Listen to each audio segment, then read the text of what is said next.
సాతానుడికి నీ మీద ఉన్నటువంటి ఒకే ఒక ఛాలెంజ్ అదేంటో తెలుసా? ఆయన ఎప్పుడు కూడా నిన్ను దేవుడి నుంచి దూరంగా ఉంచాలి అని ట్రై చేస్తాడు. ఓకే. లైఫ్‌లో తను దేని మీద కూడా అంత క్విక్‌గా అటాక్ చెయ్యడు. ఓకే. నీకున్నటువంటి పరిస్థితుల మీదనో, లేకపోతే నీ కుటుంబం మీదనో హి విల్ నాట్ అంటే అంత త్వరగా వచ్చేసి తను ఫైట్ చేయడు. కానీ వాడు తెలివిగలిగిన వాడండి. వాడెక్కడ ఫైట్ చేస్తాడంటే నీ ప్రార్థన జీవితంలోనే ఫైట్ చేయాలని చూస్తాడు. ఎందుకంటే ఎప్పుడైతే నువ్వు ప్రార్థన చేయడానికి వెళ్తావో, ఆ ప్రార్థన నువ్వు చేయకుండా ఆపడానికి అనేకమైనటువంటి రీజన్స్ చూపిస్తాడు. అర్జెన్సీస్ చూపిస్తాడు, ఎమర్జెన్సీస్ చూపిస్తాడు. ఏదో ఒకటి చేసి నేను ఆ ప్రార్థన చేయకుండా ఆపేయాలని చూస్తాడు. ఎందుకంటే ఆ ప్రార్థనలో నువ్వు కనుక ఇన్వాల్వ్ అయితే నువ్వు దేవుడితో మాట్లాడతావు. రైట్? హల్లెలూయా! నువ్వు దేవుడితో మాట్లాడుతున్నావు. ఎప్పుడైతే నువ్వు దేవుడు మాట్లాడతారో అక్కడి నుంచి గొప్ప రహస్యాలు బయటకు వస్తాయండి.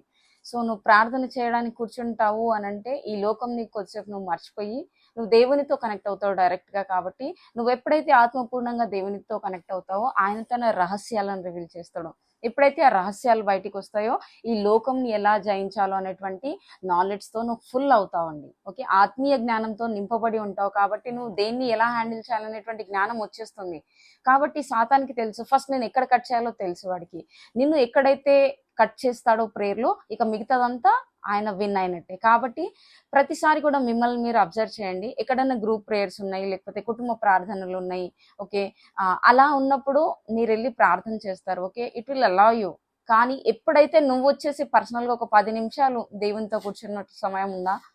ఎప్పుడైనా నువ్వు 10 నిమిషాలు అన్నీ మర్చిపోయేసి దేవుని దగ్గర కూర్చొని ప్రార్థించగలుగుతావా? ఒక్కసారి అర్థం చేసుకో. ఎందుకంటే ఆ ప్రార్థనలో నీకు విశ్వాసం వస్తుంది. ఆ ప్రార్థనలో నీకు ఏంటంటే మరి శక్తి కలుగుతుంది. ఆ ప్రార్థనలో నీ ప్రతి బలహీనతలు తొలగిపోయి నువ్వు బలవంతుడిగా మారుతావు. ఆ ప్రార్థనలో నువ్వు సాతానుని నువ్వు జయిస్తావు అని చెప్పేసి వాడికి తెలుసు. వాడు ఎక్కడెక్కడైతే వారు ప్లాన్ చేసుకుని ఉన్నాయో వాడి ప్లాన్స్ అన్నీ కూడా ఎప్పుడైతే నువ్వు మోకరించి ప్రార్థనలో వెళ్తావో వాడి పని అక్కడ ఆగిపోతుందని తెలుసు. కాబట్టి అనునిత్యం వాడు ఏం చేస్తాడో చేయడో తెలియదు, కానీ ప్రతి క్షణం కూడా నేను ఎక్కడికక్కడ ప్రార్థన చేయకుండా నేను డిస్ట్రాక్ట్ చేయడానికి ఆపుతూనే ఉంటాడు.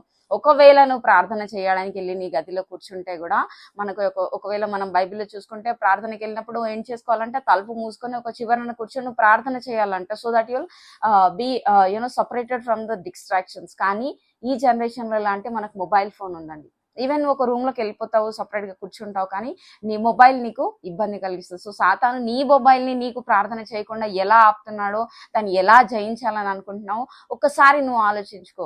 అదంతా కూడా పక్కన పెట్టేసి నువ్వు ఎప్పుడైతే దేవునితో మాట్లాడతావో, నువ్వు దేవునితో ఎప్పుడైతే మాట్లాడడానికి ఇష్టపడతావో నీ కాడులు అన్నీ ముగిసిపోతాయి. నువ్వు సాతానుని జయించాలంటే ఇదొక్కటే మార్గం అండి, ప్రార్థన.